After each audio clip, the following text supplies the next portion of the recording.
Bonsoir coach.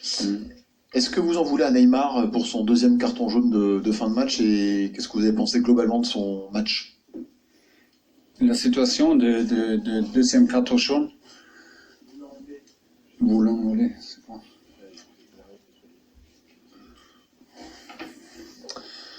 Mais on doit, si on veut parler de cette situation-là, on doit parler de toute la situation.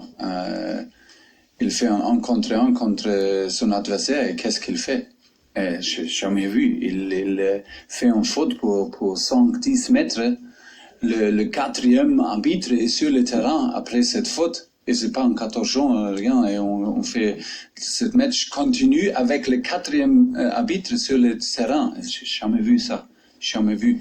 Et le deuxième carton jaune, oui, c'est un carton jaune. Et après ça, ok, il est énervé. Oui, il peut faire. C'est pas nécessaire d'effet, mais il est aussi humain. Il est énervé après cette situation juste après. Et il fait ce deuxième faute là. Et, ok, c'est le deuxième carton jaune.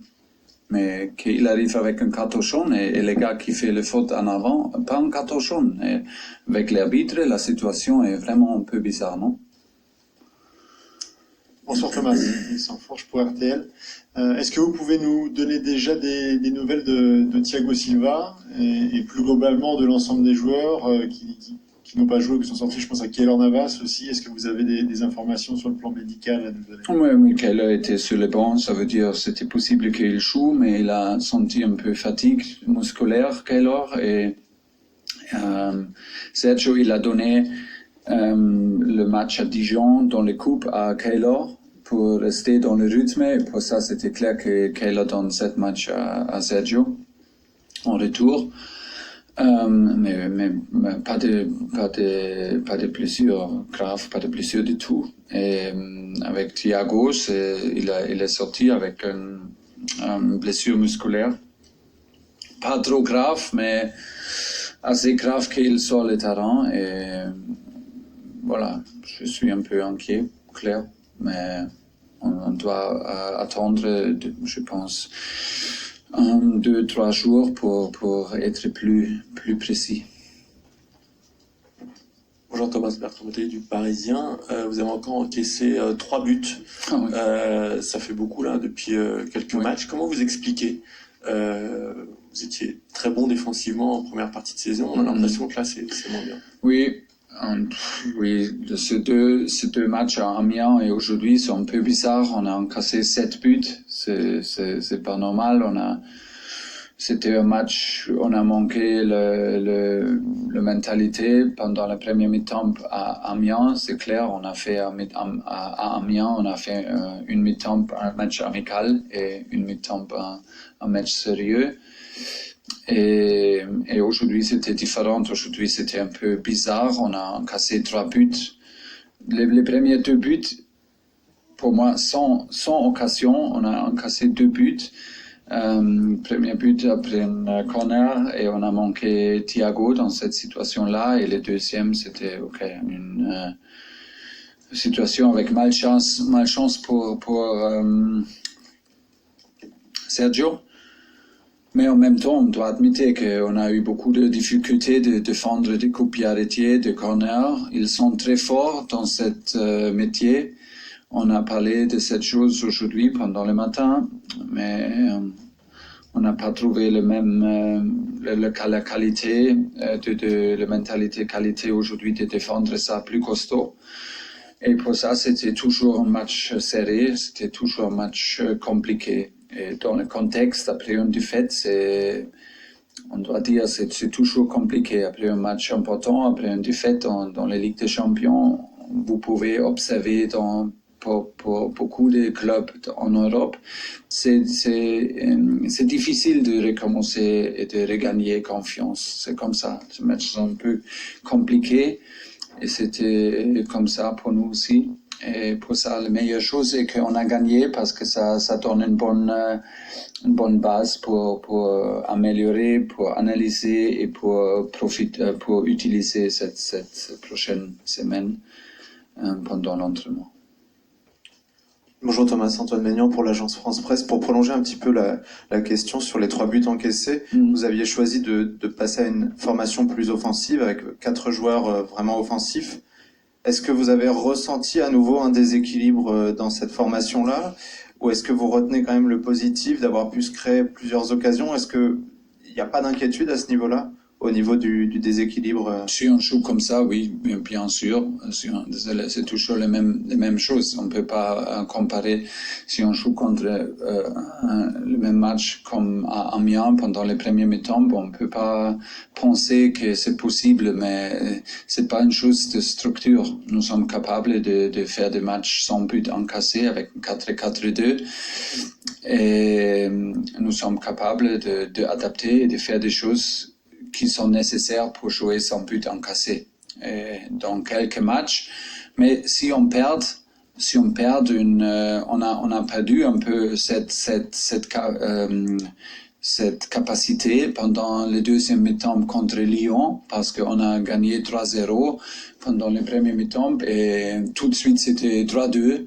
Parce qu'on n'a pas défendu avec la même attention, avec le même spirit, et c'était la qualité de Lyon pour faire 2 buts. Et après ça, c'est difficile un peu pour retrouver la chance aussi, et le spirit et le momentum pour faire quelques matchs sans but encaissé. Mais c'est clair, on doit améliorer notre manière de défendre, notre challenge défensivement, notre effort, notre distance pour jouer très serré en bloc, ce sont des choses qu'on doit améliorer, c'est absolument clair.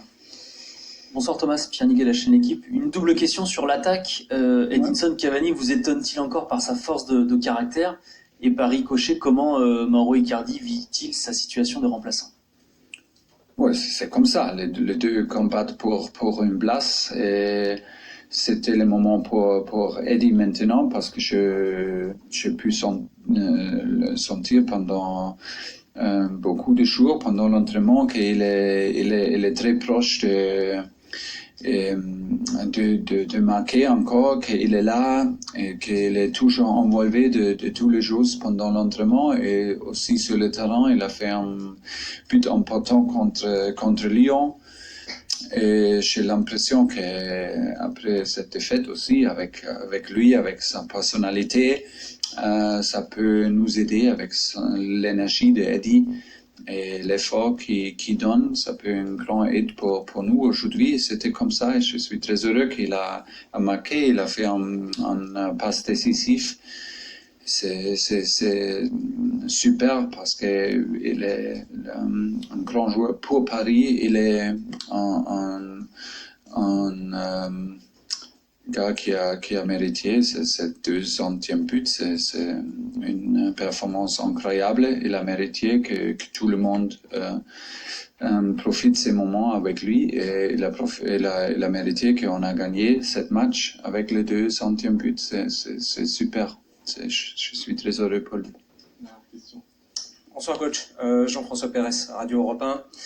De Damien à Dortmund à ce soir, avec tout ce qui s'est passé autour de ces matchs, est-ce que vous venez de terminer les 8 jours les plus fous, les plus dingues de votre carrière d'entraîneur? Le plus fou de mon carrière, oui. Non, je pense pas. Le 4-4, on a déjà eu des matchs avec un 3-0 et gagné. C'est possible. Avant un match de Ligue des Champions et avant un match avec un match à Amiens avec beaucoup de changements, je n'attendais pas trop de l'équipe. C'était comme ça, tout le monde a pensé un peu trop de Dortmund, ça peut venir. C'était un peu dommage qu'on n'a pas gagné cette match-là et on a encaissé un but dans la dernière minute. Oui, clair, le match à Dortmund c'était pas fou, c'était un match avec un résultat pas suffisant pour nous et nous sommes déçus de nous, c'est clair.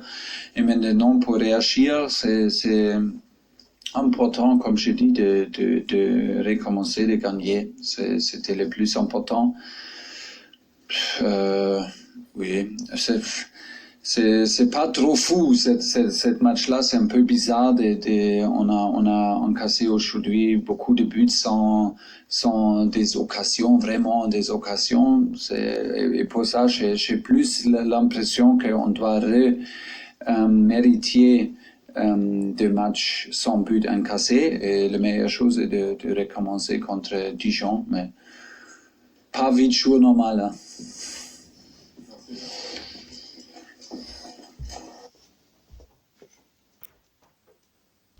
C'est important maintenant parce qu'il y a des choses d'améliorer, c'est clair, mais on peut voir, ils sont humains et ils manquent un peu de confiance après une défaite importante à Dortmund. C'est comme ça. Et pour ça, on peut observer avec beaucoup des équipes en Europe, après une défaite, c'est toujours un peu compliqué de retrouver le spirit et la confiance. Et avec une victoire, c'est plus facile pour cette semaine maintenant parce qu'on peut utiliser pour faire entraînement.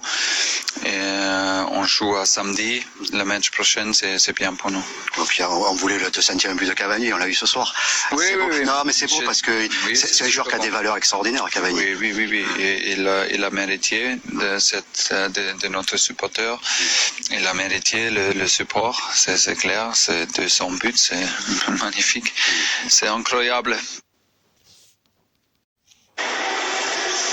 C'est vrai, c'est comme ça. À la fin, ils sont les coéquipiers qui à la fin ils te donnent la possibilité de ça. C'est normal que. Il y a beaucoup d'émotions, je vois, dans ce que tu vis en ce moment. Oui. C'est un moment très spécial. Après un mois de janvier difficile, sincèrement. Ouais. Mais je suis ici, comme je dis tout le temps, pour donner le maximum et pour essayer de continuer de faire un gros saison avec l'équipe. Mais je suis aussi comme ça, un peu émotionné parce que regarder ma famille là-bas, qu'ils sont toujours derrière moi à pousser, à essayer de donner l'amour, qu'à la fin c'est ça qui te fait marcher, qui te fait aller avant et ça me donne beaucoup d'émotions et c'est pour ça que je suis un peu comme ça. C'est ça aussi qui est important chez toi, c'est tout ce que tu dégages. Les gens t'aiment parce que tu as toujours défendu les valeurs du football, les valeurs de la base. Merci. C'est ça que j'apprends de petit, alors c'est ça que je vais donner. Ouais.